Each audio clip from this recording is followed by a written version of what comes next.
हाँ जी, नमस्कार दोस्तों। मैं दिनेश राठौड़ आप लोगों का दिल्ली स्टडी सर्किल चूरू के ऑनलाइन प्लेटफॉर्म पर हार्दिक स्वागत करता हूं। और बेटा ये मेरी पहली क्लास आ रही है रीजनिंग की, है ना।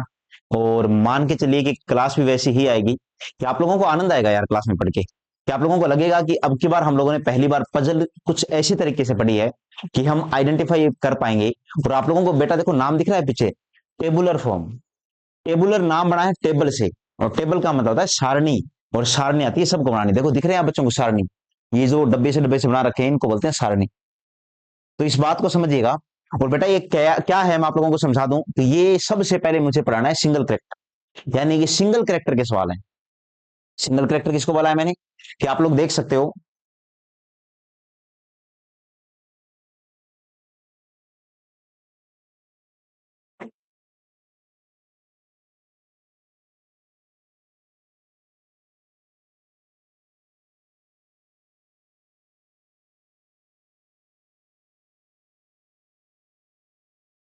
देखो भाई, थोड़ी सी क्लास डिस्टर्ब हो गई था ना, कि आप लोग देख सकते हो यार, ये सिंगल करेक्टर के सवाल है। और बेटा ये पीडीएफ है, ये आप लोगों को मिल जाएगी एच डी और हमारे टेलीग्राम चैनल के ऊपर मिलेगी। और टेलीग्राम चैनल के बारे में सबको पता है कि दिल्ली स्टडी सर्किल चूरू के नाम से आप सर्च करोगे तो टेलीग्राम चैनल मिलेगा, है ना।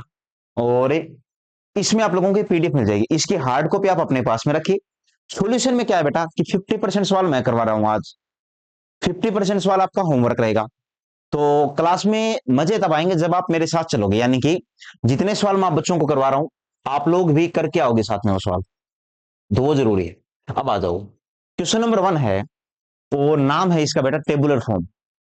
और क्वेश्चन नंबर जो 1 है इसको आराम से देखिएगा कि सिंगल कैरेक्टर का मतलब क्या है। पहले तो ये समझो कि बेटा आप लोगों को कुछ व्यक्तियों के नाम दिए जाएंगे, याद रखिए। और नाम के साथ में कोई एक करेक्टर दे दिया जाएगा, जैसे फलाना सब्जेक्ट पढ़ते हैं, फलानी गाड़ी खरीदते हैं। और मैं आप लोगों को कितना ही समझा लूं, सिंगल करेक्टर तब तक समझ में नहीं आएगा जब तक बेटा मैं सवाल ना करवा दूं। तो इसीलिए सारा टाइम खराब किए बिना आप लोगों का मैं सीधा सवालों पर आ रहा हूं। और सवाल आप लोगों को साफ दिख रहा होगा ना। देखो क्वेश्चन क्या है। क्वेश्चन है कि एक डीलर अपने शोरूम में 7 गाड़ियों के नाम है बेटा Bajaj, Vespa, T5, Suzuki, Honda, Caliber तथा यामाहा एक पंक्ति में सजाता है। यानी कि ये जो पांच है ना, पांचों के पांचों को एक पंक्ति में सजाता है। उसके बाद में बोला है कि जिनको विभिन्न क्रेता नमन, अजरा, मुनेश, राकेश, महेंद्र, अनूप, वीरेंद्र ये खरीदने हेतु बुक कराते हैं, परंतु यह जरूरी नहीं कि ये सभी दिए गए क्रमानुसार में हो।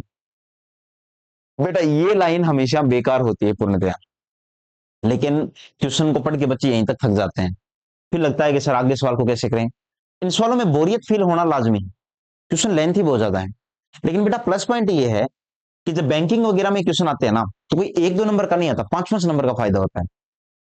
तो अगर एक क्वेश्चन सही है तो 5-5 नंबर आएंगे। उसमें दिक्कत है तो फिर प्रॉब्लम होनी चाहिए। तो बेटा अब इस सवाल को आराम से समझने से पहले, और आप एक क्या बनाओ, टेबल बनाओ। टेबल कैसे वो समझो, देखो मैं बना रहा हूं कि आप लोग सबसे पहले मान लीजिए नाम लिख लीजिए कि एक डीलर ने अपने शोरूम में 7 गाड़ी है, उनके नाम क्या क्या है मेरे भाई, बजाज। तो मैंने बेटा बजाज लिख ली, ठीक है। और उसके बाद में एक लाइन खींच दी। फिर दूसरा क्या बोला है, वेस्पा, मैंने लिख दी वेस्पा। उसके बाद में क्या लिखा है मैंने, T5, सुजुकी,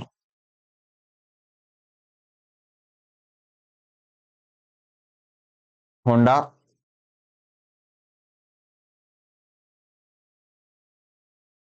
केलिवर,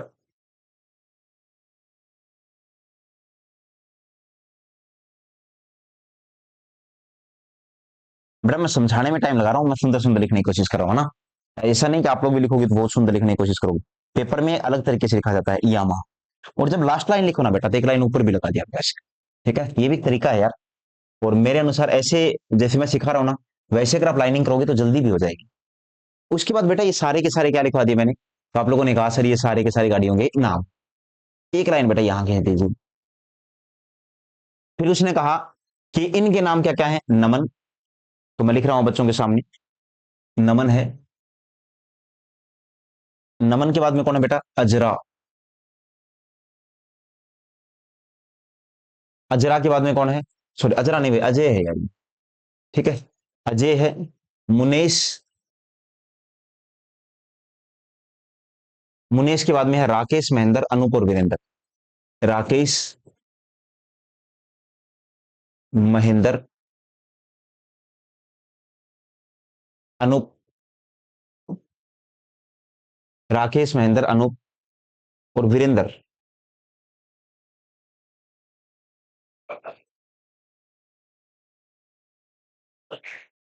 ये नाम लिखवा दिया बेटा। आप लोगों ने देखा तो मैंने एक सारणी सी बना दी है ना, इसी को बोलते हैं बेटा सिंगल करेक्टर। यानी नाम के साथ में केवल गाड़ियों के नाम दिए, अगर आप लोग समझ पा रहे हो तो। और अगर बेटा ये टेबल बनाने में आप लोग सक्षम हो, तो अब कैसा ही सवाल हो मैं बहुत आसान ढंग से समझा सकता हूं। मैंने क्या किया कि इधर बेटा नाम लिख लिए, इधर जो करेक्टर दिए थे वो लिख लिए। अच्छा ये भी हो सकता है कि आप इधर नाम लिख लो और इधर गाड़ियों के नाम, कोई फर्क नहीं पड़ेगा बेटा, उस चीज से कोई फर्क नहीं पड़ेगा रत्ती भर भी। तो आप ऐसी चीजें तो दिमाग से निकाल दीजिए कि इनसे क्या होगा। उसके बाद मैंने क्या कहा, इस पॉइंट को समझिएगा कि मुनेश, अजय और नमन वेस्पा गाड़ी बुक नहीं कराते हैं। बेटा पढ़ो कि मुनेश, अजय और नमन इन तीनों के बारे में बोला है कि वेस्पा गाड़ी बुक नहीं कराते हैं। वेस्पा गाड़ी कहां है, ये रही। इसको ना तो अजय बुक कराता है, ना नमन, और ना ही मुनेश, अजय और नमन। मुनेश, अजय और नमन इन तीनों के बारे में बोला है कि वेस्पा गाड़ी बुक नहीं कराते हैं। तो नहीं का मतलब बेटा मैंने क्या लगा दिया, क्रॉस। उसके बाद में T5 को अनूप, राकेश और वीरेंद्र खरीदता नहीं चाहते हैं। T5 कहां पर है, ये रही। T5 को नाम दिया है बेटा अनूप। अनूप कहां पर है, तो ये रहा अनूप, ये नहीं खरीदेगा। उसके बाद में राकेश और वीरेंद्र, वीरेंद्र भी नहीं खरीदेगा और बेटा राकेश भी नहीं खरीदेगा। ये T5 के बारे में बोला है। महेंद्र सुजुकी, होंडा और यामा नहीं खरीदना चाहता है। कि महेंद्र जो है वो सुजुकी, महेंद्र कहां पर है, ये रहा। महेंद्र ना सुजुकी खरीदेगा, ना होंडा खरीदेगा और ना यामा खरीदेगा। तो मैंने तीनों के सामने क्रॉस लगा दिया। वीरेंद्र केलिवर और यामा नहीं खरीदना चाहता है। वीरेंद्र जो है वो ना केलिवर खरीदना चाहता है ना यामा, तो यामा भी नहीं खरीदेगा बेटा और केलिवर भी नहीं खरीदेगा। उसके बाद में क्या कहा है, वीरेंद्र केलिवर और यामा नहीं खरीदना चाहता है। बजाज गाड़ी महेंद्र, अनूप और वीरेंद्र की पसंद नहीं है। कि बजाज गाड़ी जो है वो महेंद्र, अनूप और वीरेंद्र की पसंद नहीं है। यही बोला है ना, देखो ये रहा कि बजाज गाड़ी महेंद्र, अनूप और वीरेंद्र की पसंद नहीं है। सुजुकी राकेश खरीदता है। सुजुकी को कौन खरीदता है, राकेश। देखो बेटा अभी तक उसने सारा डाटा क्रॉस कर दिया था, लेकिन पहली बार एक ऐसा डाटा है कि जो पॉजिटिव डाटा दिया है कि सुजुकी को है ना वो राकेश खरीदता है। इसको आप देख सकते हो ध्यान से, ये पहली बार मुझे पॉजिटिव डाटा मिला है कि सुजुकी को कौन खरीदता है, राकेश। तो बेटा सुजुकी कहाँ है, ये रही, और इसको खरीदता कौन है, राकेश। तो ये मैंने सही लिखा दिया। अब एक बात सुनो, राकेश ने सुजुकी खरीदी, इसका मतलब और कोई गाड़ी नहीं खरीदेगा। तो सब में मैंने क्रॉस लगा दिया। एक पॉजिटिव ने देखो कितना काम करके दिया मुझे। उसके बाद सुजुकी गाड़ी किसने खरीद ली, राकेश ने, इसका मतलब सुजुकी अब और कोई नहीं खरीदेगा। तो ये वाला क्रॉस भी लगा दो, ये वाला भी क्रॉस लगा दो। उसके बाद क्या कहा बेटा, ये पढ़ो कि अजय जो है ना वो केलीवर खरीदता है। अजय कौन सी गाड़ी खरीदता है, केलीवर। ये रहा अजय, और ये कौन सी गाड़ी खरीदेगा, केलीवर। तो ये केलीवर खरीद ली। अजय ने अगर केलीवर खरीद ली तो और कोई गाड़ी नहीं खरीदेगा, क्योंकि बोल रहा है कि प्रत्येक आदमी एक ही गाड़ी खरीद रहा है। और केलीवर आदमी अजय ने खरीद ली, तो इसका मतलब अब ना नमन खरीदेगा, ना मुनेश खरीदेगा, ना महेंद्र, ना अनूप, कोई नहीं खरीदेगा बेटा। उसके बाद में क्या कहा है कि यामा, यामा के बारे में क्या बोला है कि अनूप और मुनेश की भी पसंद नहीं है। कि यामा जो गाड़ी है वो अनूप और मुनेश की पसंद नहीं है। ये यामा रही बेटा, ये ना तो मुनेश की पसंद है और ना ही ये अनूप की पसंद है, दोनों के बारे में मना कर दिया। अनूप होंडा नहीं खरीदना चाहता है। कि अनूप जो है वो होंडा नहीं खरीदेगा। अनूप कहां पर रहा, तो आप लोगों ने कहा ये रहा अनूप, और अनूप है ये होंडा गाड़ी नहीं खरीदेगा। बेटा मैंने जितना भी डाटा था वो सारा का सारा लिखने का प्रयास किया, तो आप लोगों ने क्या देखा, इतना डाटा मैंने फुलफिल कर दिया। मैं आप लोगों को बता दूं ये रेलवे में भी सवाल आते हैं बेटा, ऐसा नहीं रेलवे में नहीं आते, आते हैं, बिल्कुल आते हैं। तो मैंने क्या किया, सारा डाटा इस प्रकार से आप लोगों के सामने रख दिया। उसके बाद में अब देखो बहुत सारी बॉक्स अभी भी खाली पड़े हैं। अब ये देखो बेटा कि सबसे ज्यादा भरा हुआ बॉक्स कौन सा है, यानी जिसमें सबसे ज्यादा आप लोग देख सकते हो कट के निशान है। तो आप अगर नीचे वाले को देखो यामा को, तो ये भी देखो यामा गाड़ी ना इसने खरीदी, ना इसने खरीदी, ना इसने, ना इसने, ना इसने, ना इसने, कोई एक तो खरीदेगा ना। तो यार बेटा ये क्या हो जाएगा, सही। यानी यामा खरीदी, ये गाड़ी कौन खरीदेगा, नमन। उसके बाद में ये यामा गाड़ी इसने खरीदी, नमन ने, तो इसका मतलब नमन और कोई गाड़ी अभी नहीं खरीदेगा। यानी कि इस वाली लाइन में एक सही, इस वाली लाइन में एक सही, ऐसे आता है क्रॉस को, समझो। उसके बाद और देखो बेटा 5 निशान कहां पर है, अगर मैं देख पा रहा हूं तो अनूप वाली लाइन पढ़ पा रहे हो आपको, अनूप 1 2 3 4 5 6 सबने मना कर दिया, तो अनूप कौन सी गाड़ी खरीदेगा, ये वाली। ये गाड़ी खरीद ली तो इसका मतलब अब इस लाइन में बाकी सारे क्या आएंगे, क्रॉस आएंगे। उसी प्रकार बेटा महेंद्र वाले में एक ही बॉक्स बचा है तो ये सही, उसके बाद ये सारे क्या हो जाएंगे, क्रॉस। ठीक उसी प्रकार यहां पर ही दो कैसे बच गए। हम्म, हमने कुछ गलती कर दी क्या। अनूप होंडा नहीं खरीदना चाहता है, यामा अनूप और मुनीष की पसंद नहीं है, यामा अनूप और मुनीष की पसंद नहीं है, कौन सा नहीं गया सर, वीरेंद्र वाला कहाँ है, अच्छा सॉरी, वीरेंद्र में एक ही बॉक्स खाली है, और जब वीरेंद्र में एक बॉक्स खाली है तो आप क्या बोलोगे, ये क्या आ जाएगा, सही वाला। और जब ये सही आ जाएगा तो ये क्या हो जाएगा, गलत। उसके बाद मेरे भाई एक बॉक्स ये खाली है तो ये क्या आ जाएगा, सही, और बाकी सारे फिलअप हो चुके हैं। अब देखो आप लोगों को समझ में आ गया कि बजाज गाड़ी किसने खरीदी, मुनेश ने, वेस्पा गाड़ी अनूप ने, T5 गाड़ी महेंद्र ने, सुजुकी गाड़ी राकेश ने, होंडा गाड़ी वीरेंद्र ने, केलीवर गाड़ी अजय ने, यामा गाड़ी नमन ने। तो ये इस प्रकार से आप लोग बना सकते हो, और आप लोग देख भी रहे हो कि हम लोगों ने कितने आसान ढंग से पूरा का पूरा टॉपिक, सॉरी पूरा का पूरा क्वेश्चन सल्टा दिया ना। तो ये एक तरीका हो सकता है यार, और आप ऐसे करोगे ना तो भरोसा रखना पड़ेगा आपको मेरे ऊपर भी और खुद के ऊपर भी, कि हम ऐसे सवालों को बहुत आसान ढंग से सल्टा सकते हैं। तो थोड़ा सी पॉइंट को समझिएगा।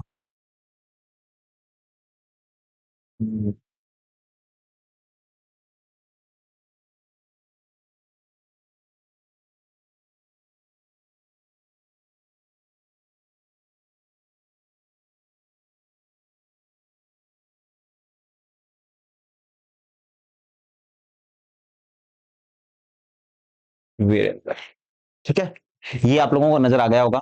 और आप लोग बोलो बेटा तो मैं इसकी पीडीएफ आप लोगों के पास में शेयर कर सकता हूँ, ताकि आप लोग जब दोबारा देखो तो आप लोगों को लगे कि आप लोगों ने सही किया या गलत किया, है ना। तो ये कुछ इस प्रकार से आप लोगों के सामने बन गई है पीडीएफ।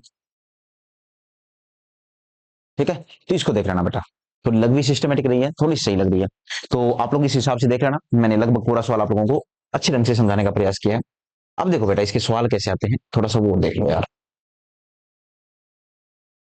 मैं देख लेता हूँ एक बार यार, ये कॉपी वगैरह भी होता है क्या, क्योंकि इसमें क्या है कि एक पेज पर तो सब कुछ मिलना संभव नहीं हो पाता, ये क्वेश्चनों की साइज बड़ी लेंथी होती है। और इसमें है कलर है, स्मार्टराइट है, क्लोन में तो यही बन जाएगा, फ्लिप है, टॉप है, क्लोन है, इंटीग्रेट है, क्लोन में यही बन जाएगा ये। चलो कोई बात नहीं, हमें देखना पड़ेगा। बजाज गाड़ी किसकी पसंद है, सवाल देखिएगा, पूछा है कि बजाज गाड़ी किसकी पसंद है, बजाज किसकी पसंद है, मुनेश की। तो पहले क्वेश्चन का जवाब क्या जाएगा, मुनेश, ये ऑप्शन। किसकी है बोलो, मुनेश की। दूसरा क्वेश्चन है, यामा गाड़ी कौन खरीदता है। तो देखो बेटा यामा गाड़ी किसने खरीदी, कहाँ है यामा, ये रही। और यामा गाड़ी किसने खरीदी है, तो आप लोगों ने क्या कहा, नमन ने। यामा गाड़ी खरीदी है नमन ने, तो नमन कहां पर है, ये रहा। वीरेंद्र कौन सी गाड़ी खरीदता है, वीरेंद्र कौन सी गाड़ी खरीदता है, होंडा, वीरेंद्र होंडा गाड़ी खरीदता है, ये रही। वेस्पा गाड़ी कौन खरीदता है, वेस्पा गाड़ी कौन खरीदता है, तो क्या बोलोगे, अनूप, अनूप जो है वो वेस्पा गाड़ी खरीदता है, ये रहा। उसके बाद में लास्ट क्वेश्चन है कि T5 किसकी पसंद है, तो बेटा T5 कहाँ है, T5 पसंद है महेंद्र की। तो T5 किसकी पसंद है, महेंद्र की। तो आप लोगों ने देखा कि हम लोगों ने आसानी से पांचों सवाल निपटा लिए, है ना। तो इस प्रकार से आप लोग खुद कर सकते हो, एक बार बताऊं करने का तरीका, कि बेटा इनको करने का एक ढंग होता है। आप लोग अगर ये सोच रहे हो कि एक बार क्या सब कुछ आ जाएगा ना, आपको हर सवाल 5 7 बार करना पड़ता है कम से कम। लेकिन 5 7 बार कर लोगे ना हर एक सवाल को, तो फिर ये मान के चलो कि आप लोगों से सवाल बनने लग जाएंगे हर सवाल को। बहुत ज्यादा कमजोर हो बेटा तो 8 10 बार कर लीजिए। और ये पजल वगैरह है, इनमें तो इंटरेस्ट पैदा हो जाएगा। दूसरा, बड़े बड़े सवाल देख के डर नहीं लगेगा, ठीक है ना। ये पहला सवाल है। अब आ जाओ क्वेश्चन नंबर, तो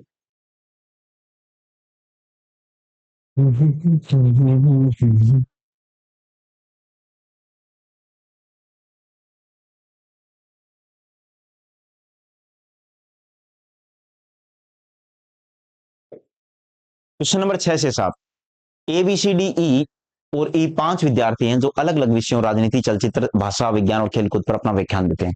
कुछ नहीं करना बेटा, देखो ध्यान से, कितना आराम आराम से। A B, C, D, E. Last line खींचो तो ये भी खींच दिया तो है ना। जैसे ऐसी दी लाइन होगी थोड़ा अच्छा लगता है फिगर देखने में। आगे क्या है कि 5 विषय हैं, राजनीति है, तो बेटा मैं पूरा नहीं लिखूंगा, सिर्फ राज लिखूंगा। चलचित्र का मैं सिर्फ लिखूंगा चल। भाषा का मैं लिखूंगा भाषा, छोटा सा ही। विज्ञान का मैं सिर्फ वी लिखूंगा। और खेलकूद का मैं लिखूंगा केवल खेल, है ना। ये थोड़ा सा सिस्टमेटिक ढंग से बन गया अपना फिगर।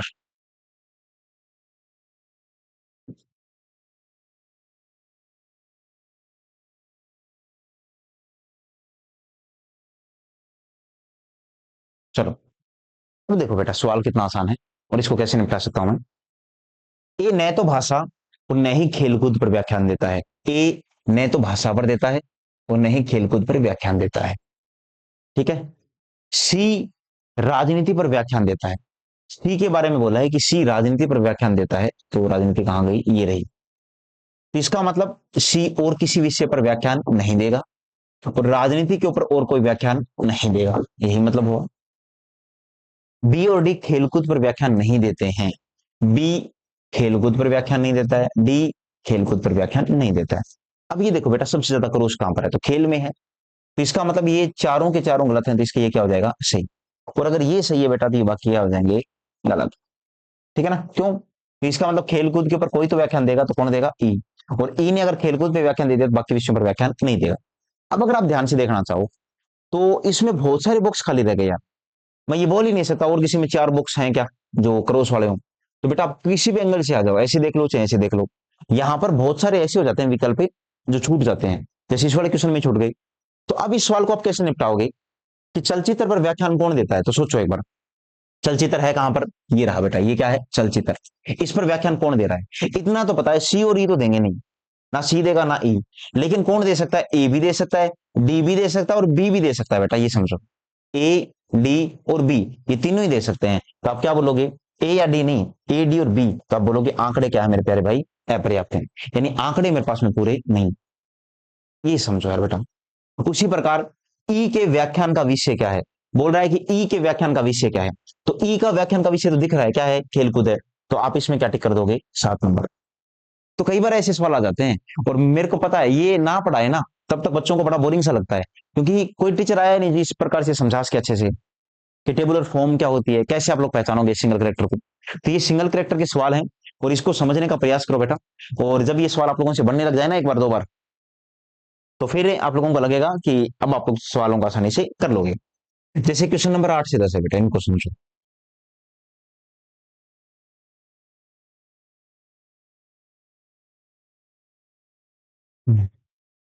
कि 6 व्यक्ति P Q R S T तथा यू में प्रत्येक भिन्न भिन्न प्रकार के समाचार पत्र ए बी सी डी ई और एफ, यद्यपि आवश्यक नहीं कि इसी क्रम में हो, पढ़ते हैं।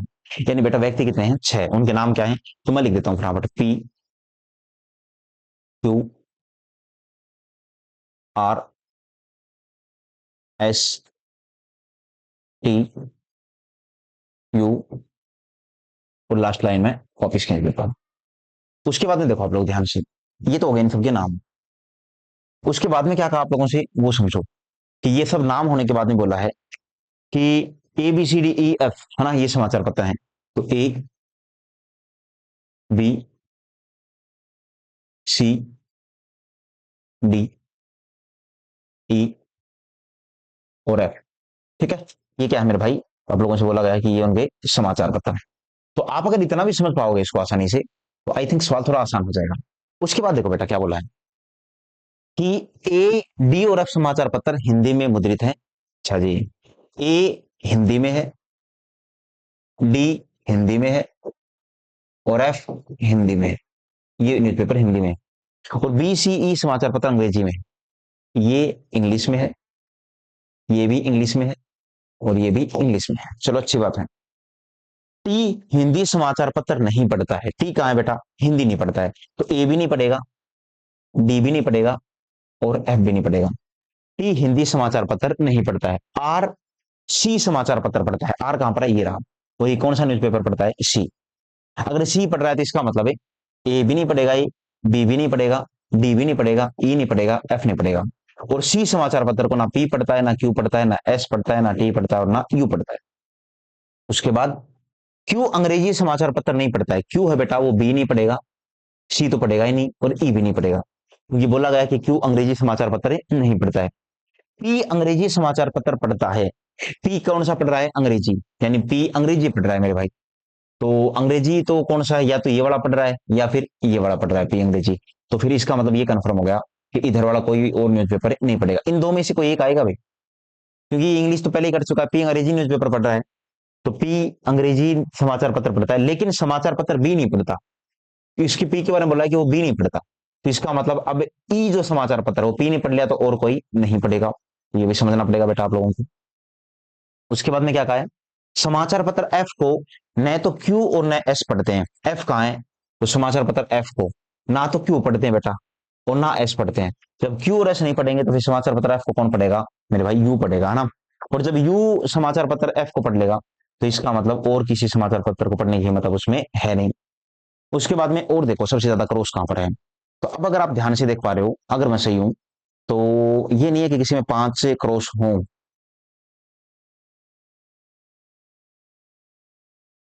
कौन से? टी में है। टी को देखो भाई, टी में 5 क्रॉस है, 1 2 3 4 5, तो इसका मतलब टी कौन सा न्यूज़पेपर पड़ेगा? ये वाला। और जब ये पड़ेगा तो इसका मतलब ये इस प्रकार से आप क्रॉस कर दोगे। उसके बाद में अगर ध्यान से देख पा रहे हो तो और समाचार पत्र कहां से बच गए? टी के बारे में कंफर्म हो गया, क्यू का कंफर्म नहीं है अभी तक, आर का कंफर्म हो गया, एस का कंफर्म नहीं है, टी और यू। यानी कि क्यू और एस का अभी तक कंफर्म हो नहीं पाया कि क्यू का कौन सा है। एक तो ये कंफर्म नहीं हो पाया और एक एस का इतना डाटा नहीं दिया कि क्यू और एस का कंफर्म हो पाया, है ना। समाचार पत्र एफ को न तो क्यू और न एस पढ़ते हैं। कि एफ के बारे में तो मना कर दिया था, लेकिन अभी तक 2 बुक्स खाली हैं तो उनके बारे में हमारे पास में प्रॉपर डाटा है नहीं। उसके बाद देखो बेटा क्या बोला है कि आप इन क्वेश्चनों का जवाब दे दो कि इनमें क्या क्या पूछा गया है। जैसे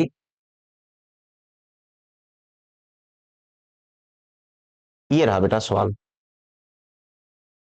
ठीक है, दिख तो रहा है ना। थोड़ा साइज बढ़ा देता हूं।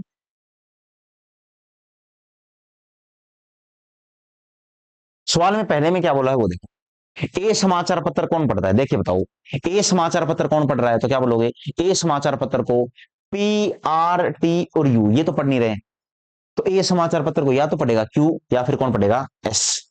तो देखो क्यू या एस है क्या? यहां पर क्या आएगा? तथ्य अधूरे हैं, क्योंकि ना तो क्यू पढ़ रहा है ना एस, बेटा कंफर्म नहीं है, उनमें से या की स्थिति आएगी। यू समाचार पत्र कौन पढ़ रहा है?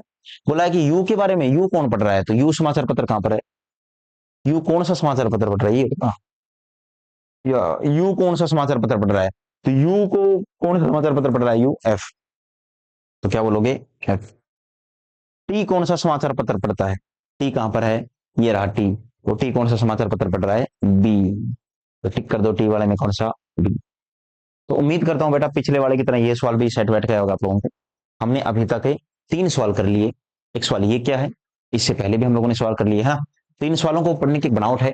और यार आप लोगों ने अगर वो बनावट एक बार पकड़ ली ना तो फिर आप लोगों से सवाल बनने लग जाएंगे, ठीक है। फिर आसान हो जाती है, इतना मुश्किल होता नहीं है सवालों में, ठीक है ना। हाँ एक ये कर लिया हम लोगों ने, 2 नंबर ये कर लिया। चलो ठीक, आओ बस।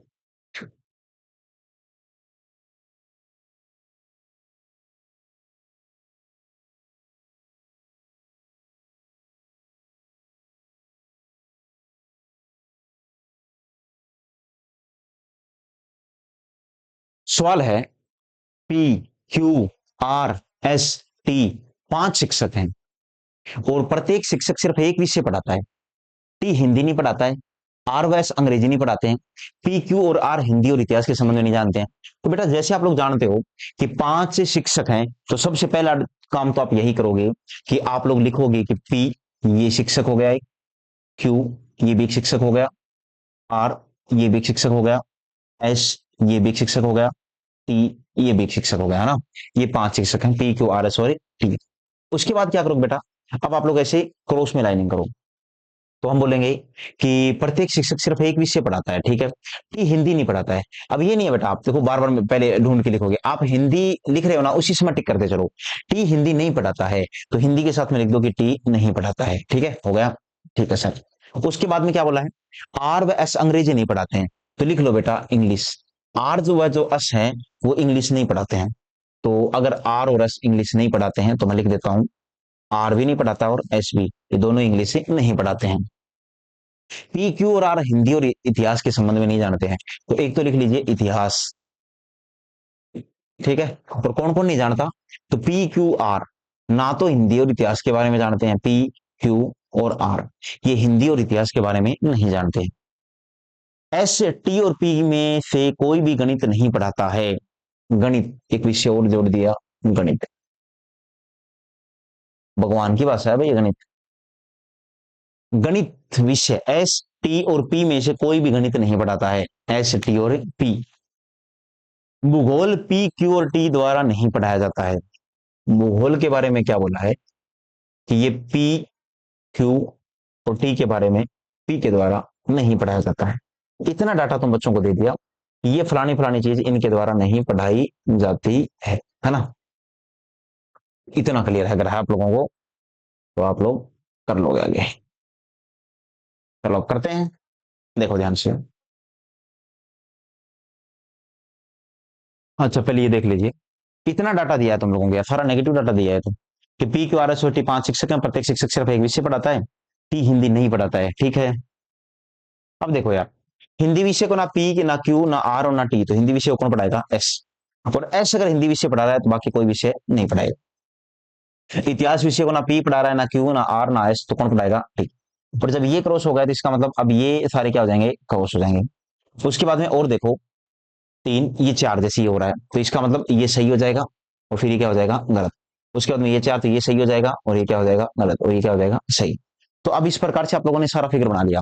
हिंदी शिक्षक कौन है, तो देखना बेटा हिंदी का शिक्षक कौन है, तो हिंदी का जो शिक्षक बना वो कौन बना, एस बना है, तो कौन सा विकल्प सही हो जाएगा, दूसरा, हिंदी का शिक्षक एस है। पी कौन सा विषय पढ़ा रहा है, पी के बारे में पूछा है कौन सा विषय, तो पी पढ़ाता है अंग्रेजी, तो मैंने लिख दिया अंग्रेजी। इतिहास और भूगोल के शिक्षक कौन है, तो बेटा इतिहास और भूगोल के शिक्षक कौन है, इतिहास का तो है टी और भूगोल का कौन है, आर, टी और आर है, तो आप लोगों ने क्या कहा, आर और टी, इतिहास और भूगोल के शिक्षक कौन है, तो आर और कौन है, बोलिए टी है ना, इतिहास भूगोल के तो टी है, टी कौन है, आर, सही है। इतिहास कौन पढ़ाता है, इतिहास के बारे में पूछा कौन पढ़ा रहा है, तो इतिहास कौन पढ़ा रहा है बेटा, टी पढ़ाता है।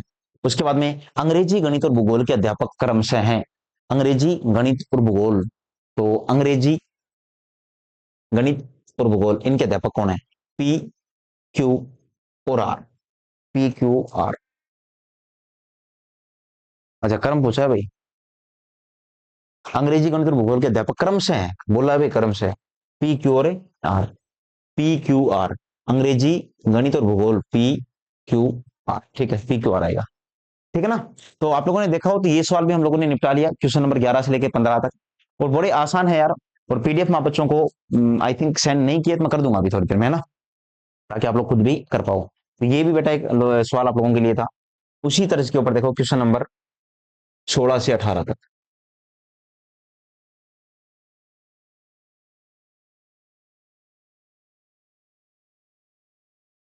क्वेश्चन नंबर 16 से 18 तक सवाल में क्या बोला है कि नीचे दी गई सूचनाओं को पढ़कर प्रश्न का उत्तर दें कि एबीसीडी 5 विभिन्न नगरों P Q R S T और में है, अनिवार्य नहीं इसी क्रम में हो, सभी का नगर है, ठीक है। देखो बेटा 5 व्यक्ति हैं, ए एक लाइन, बी एक लाइन, सी एक लाइन, डी एक लाइन और ई एक line. P Q R S T 5 है, तो मैं लिख देता हूं, ठीक है ना, पी क्यू आर एस और टी, ठीक है, P Q R S T. उसके बाद में आप अगर ध्यान से देख पा रहे हो तो अभी ये क्वेश्चन आसान हो जाएगा, कैसे कि बी और सी नगर क्यू में नहीं रहते हैं, बी नगर क्यू में नहीं रहता, सी भी नहीं रहता, ठीक है बेटा। बी और ई पी और आर से नहीं है, बी और ई पी और आर से नहीं है, पी से भी नहीं है और आर से भी नहीं है। ए और सी नगर आर एस टी से नहीं है, ए और सी नगर आर एस टी से नहीं है, ए और सी नगर आर एस टी से नहीं है। डी और ई नगर क्यू और टी से नहीं है, डी और ई नगर क्यू और टी से नहीं। ये डाटा तुम बच्चों को दिया है। उसके बाद सवाल आसान हो जाता है ना। कैसे आसान हो जाता है कि आप लोग अगर ध्यान से देख पा रहे हो तो जैसे सी है, ये क्यू से भी नहीं है, आर से भी नहीं है, एस से भी नहीं है, टी से भी नहीं है, तो सी कौन से शहर से होगा बेटा? तो आप लोग क्या बोलोगे? पी से। इसका मतलब और कहीं से नहीं होगा। उसी प्रकार जैसे क्यू है, तो क्यू में ये सारे क्रॉस हैं तो ये क्या हो जाएगा? सही। ठीक उसी प्रकार आर है, आर में चारों क्रॉस है तो ये सही हो जाएगा। और अगर डी आर से है तो इसका मतलब ऐसे नहीं होगा। और फिर टी है तो टी में सारे क्रॉस हैं तो इसका मतलब एक क्या बच जाएगा? सही। और ये अगर टी यहां से हो गया तब और किसी शहर से ये नहीं हो सकते। और एस की अगर मैं बात कर रहा हूं तो एस में ए नहीं रहता, बी नहीं रहता, सी नहीं रहता, डी नहीं रहता, तो कौन रहेगा? ई रहेगा। तो बेटा देखो कितना आसान सवाल हो गया, और हम लोगों ने फटाफट सलटा भी लिया सवाल को ना। तो अब पूछा क्या गया तुम बच्चों से कि बताइए यार, निम्नलिखित में से कौन सा कथन सही नहीं है? कि सी नगर पी से है, सी नगर पी से है, ये तो सही है। फिर डी नगर आर से है, डी के बारे में बोला है कि नगर आर से है, ये गलत है यार। डी आर से नहीं है अभी, सही है यार ये तो। कि डी नगर आर से है तो डी आर से बिल्कुल सही है। ए नगर क्यू से है, ए के बारे में बोला है नगर क्यू से है, ये भी एकदम सही है। और बी नगर एस से है, बी के बारे में बोला है कि नगर एस से है, ये गलत है। तो पूछा गया कि कौन सा गलत है? तो मेरे भाई ये जो 4 नंबर है ना, ये गलत है। ये जो तुम बच्चों को दिख रहा है 4 नंबर, ये गलत है। तो इसको देख रहा ना, पूछा ये गया है कि कौन सा सही नहीं है। ये सही नहीं पूछा मेरे भाई, ये पूछा है कि कौन सा सही नहीं है। तो जो 4 नंबर है वो सही नहीं है। ई कौन से नगर से है? ई के बारे में पूछा बेटा, ई कौन से नगर से है? तो ई कौन से नगर से है? इनमें से कोई नहीं। ई का जो नगर है वो तुम बच्चों को दिख रहा होगा, एस है। इसने टी पी आर क्यू दे रखा है, तो जवाब क्या आएगा तुम बच्चों का? 5 नंबर, इनमें से कोई नहीं। उसी तर्ज के ऊपर क्यू नगर से कौन है, बोला गया कि क्यू नगर से कौन है, तो क्यू नगर से दिख रहा है तुम बच्चों कौन है? ए। तो कौन सा विकल्प सही हो जाएगा? तीसरा। तो उम्मीद करता हूं बेटा ये सवाल आप लोगों को समझ में आ गए होंगे, क्वेश्चन नंबर 16 से 18 तक। ठीक है, इसी तर्ज के ऊपर नेक्स्ट क्वेश्चन देखो। ये लास्ट क्वेश्चन है मेरी तरफ से, उसके बाद बेटा आप लोग खुद ही करोगे।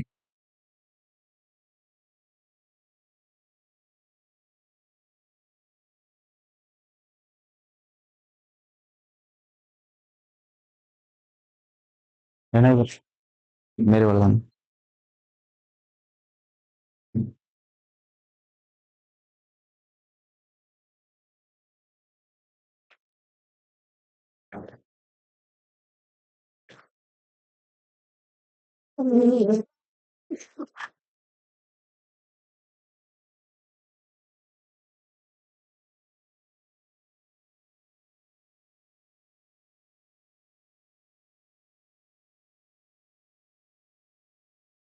हाँ, लास्ट क्वेश्चन में देखो भाई।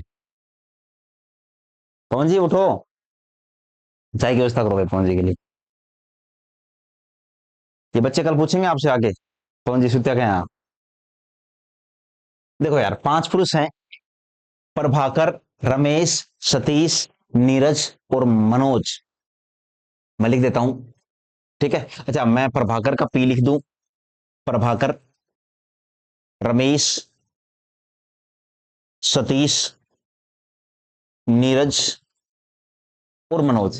अच्छा, ये जो टेक्निक है ना कि शॉर्टकट नाम लिखने वाली, ये खुद डेवलप होनी चाहिए तुम बच्चों में। ऐसा नहीं है प्रभाकर का प्रभाकर इतना बड़ा था लिख दो, प्रभाकर का पी लिखा, लिखा ना। उसी प्रकार रमेश का आर लिखा, सतीश का एस लिखा, नीरज का एन लिखा और मनोज का एम लिखा। उसी तरह के ऊपर देखो, अपनी अपनी पत्नियां जिनका नाम है सविता,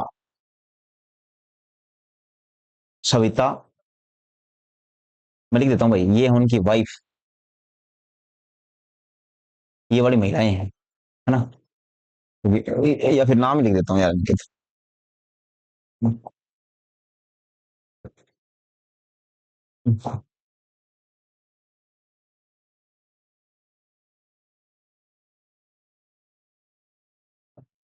चलो नाम लिख देता हूँ बेटा। इसका नाम है सविता, सविता। दूसरी का नाम है पूनम। ये सारी बीवियां एक की नहीं है, सबकी अलग अलग हैं। रीता। उसके बाद में है निरुपमा, और निरुपमा के बाद में लास्ट है मीना। ठीक है, अब देखो, इन शर्तों को ध्यान से सुनो कि प्रत्येक पुरुष के नाम का प्रथम अक्षर उनकी पत्नी के नाम के प्रथम अक्षर से भिन्न है। कि बोल रहा है कि ये नहीं है कि सेम सेम लेटर से नाम दोनों का शुरू हो रहा है। जो पी है, पी का मतलब यहां पर क्या था? तो पी का मतलब प्रभाकर था। तो प्रभाकर की पत्नी का नाम पूनम नहीं हो सकता, पीपी। रमेश की पत्नी का नाम रीता नहीं हो सकता। सतीश की पत्नी का नाम सविता नहीं हो सकता। नीरज की पत्नी का नाम निरुपमा नहीं हो सकता। उसी प्रकार क्या है लास्ट में, मनोज की पत्नी का नाम मीना नहीं हो सकता। बोल रहा है कि पति पत्नी का नाम सेम लेटर से शुरू नहीं होगा। ये तुम बच्चों को समझना पड़ेगा, है ना। उसके बाद में क्या कहा है बेटा, फिर उसने कहा है कि सविता प्रभाकर या रमेश में से किसी की पत्नी नहीं है। सविता है ना तो प्रभाकर की पत्नी है ना रमेश की। रमेश पूनम या निरुपमा में किसी का पति नहीं है। रमेश पूनम या निरुपमा में किसी का पति नहीं है, ठीक है। निरुपमा और मीना रमेश से याद तो आ गया मुझे भी। निरुपमा और मीना, आनंद सर ने कुछ याद दिवा दिया बीच में रमेश नाम से, कुछ बच्चों को याद आ गया होगा। निरुपमा और मीना सतीश या प्रभाकर में से किसी की पत्नी नहीं है। निरुपमा या मीना, ना तो ये सतीश की पत्नी है और न ही ये प्रभाकर की पत्नी है। ये सतीश की पत्नी भी नहीं है और ये प्रभाकर की पत्नी भी नहीं है। तो बेटा अब अगर आप ध्यान से देख पा रहे हो तो रमेश की पत्नी ना सविता है, ना पूनम है, ना रीता है, ना निरुपमा है, तो फिर रमेश की कौन है, मीना। उसके बाद अगर ध्यान से देख पा रहे हो आप लोग कि मीना के बारे में, मीना पत्नी बन चुकी है, तो फिर इसका मतलब यहां पर भी क्या हो जाएगा, क्रॉस। उसके बाद निरुपमा ना पी की पत्नी, ना आर की, ना एस की, ना एन की, तो निरुपमा किसकी पत्नी है बेटा, फिर एम की, मनोज की पत्नी है। तो इसका मतलब है अगर ये यहां पर आ गया तो अभी ये सारे क्या आ जाएंगे, क्रॉस आ जाएंगे। फिर ये समझो बेटा कि सविता की शादी ना पी से हुई, ना आर से, ना एस से, तो सविता की शादी किससे होगी, एन से होगी, हो जाएगी ना। उसी प्रकार पी, पी की शादी ना सविता से, ना पूनम से, तो पी की शादी किससे, रीता से। और रीता की शादी होगी तो अब और कहीं शादी करवाने की आवश्यकता है नहीं। इसके बाद में एक ब्लैंक ये बचेगा, ये गलत हो जाएगा। तो अब अगर आप ध्यान से देख पा रहे हो तो पी की शादी किससे हुई, रीता से। आर की शादी किससे हुई, मीना से। एस की शादी किससे हुई, पूनम से। एन की शादी श्वेता से और एम की शादी निरुपमा से। अब जो पूछा है बेटा उसका जवाब दे दो। जैसे पूछे क्या क्या गया है तुम बच्चों से, उनका जवाब देने की कोशिश करना, ठीक है। मैं डाटा सेट कर देता हूं यहां पर, देखो ध्यान से। पहले सवाल में पूछा है कि प्रभाकर पति है लेकिन किसका, तो मेरे भाई देखकर बताइए प्रभाकर किसका पति है। पी से प्रभाकर पति है दोस्तों किसका, रीता का। तो बेटा कौन सा ऑप्शन सही हो जाएगा, तो बोलोगे दूसरा ऑप्शन। पूनम पत्नी है कि पूनम वाइफ है, लेकिन पूछा गया किसकी, तो पूनम पत्नी है दोस्तों किसकी, एस की है। और एस से यहां पर क्या मतलब है, एस का मतलब सतीश की पत्नी है। उसी प्रकार पूछा गया है रमेश की पत्नी कौन है। ये पूछा गया बेटा कि रमेश की पत्नी कौन है, तो रमेश की पत्नी मीना है। तो आप बच्चों ने टिक कर दिया कि रमेश की पत्नी मीना है। मनोज पति है, तो आप देख सकते हो मनोज किसका पति है, निरुपमा का। तो आप बच्चे लिख दो कि मनोज निरुपमा का क्या है, पति है। सविता पत्नी है कि सविता किसकी पत्नी है, तो बेटा आप लोग देखोगे तो सविता पत्नी है किसकी, एन की। और एन का मतलब क्या है यहाँ पर, नीरज की पत्नी है, कौन है, सविता। तो मेरे प्यारे भाई 19 हो, 20 हो, 21 हो, 22 हो, 23 हो, ये जितने भी क्वेश्चन तुम बच्चों के सामने है ना, इनका सबका जवाब हमें मिल चुका है। और आप लोगों ने क्या देखा कि जितने भी सवाल मैंने करवाए हैं इनका एक प्रॉपर तो फिगर बनाया बेटा ना। और प्रॉपर फिगर बनाने के बाद में हम लोगों ने प्रत्येक सवाल को किया भी है। तो अब एक काम करता हूं तुम्हारी हेल्प के लिए बेटा, ये 25-23 सवाल जितने भी करवाए मैंने, ये तो मैं आप बच्चों को इनकी तो ये सॉफ्ट कॉपी ऐसे भेज रहा हूँ जिसमें सॉल्यूशन है। और बाकी के सवाल आप लोगों का होमवर्क रहेगा। तो आज आप लोग रात को 10, 11, 12 बजे तक जैसे भी जगो, और उसके बाद में ये प्रैक्टिस सेट पूरा करके आओ, है ना। ये तो सबके लिए है बेटा, ये आज वाली क्लास तो सबके लिए है, चाहे आप रेलवे की तैयारी कर रहे हो, आप एसएससी की तैयारी कर रहे हो, आप बैंक की तैयारी कर रहे हो, आप किसी भी एग्जाम की। जैसे मैं आगे चल के बोलता जाऊंगा कि इसके लिए कितना इंपॉर्टेंट है, उसी लिहाज से। तो ये वाली क्लास आज मैं यहीं फिनिश कर रहा हूँ बेटा। एक छोटा सा काम करोगे यार, वो शेयर वगैरह होता है ना, वो देख लेना अपने हिसाब से, ठीक है। धन्यवाद दोस्तों, जय हिंद।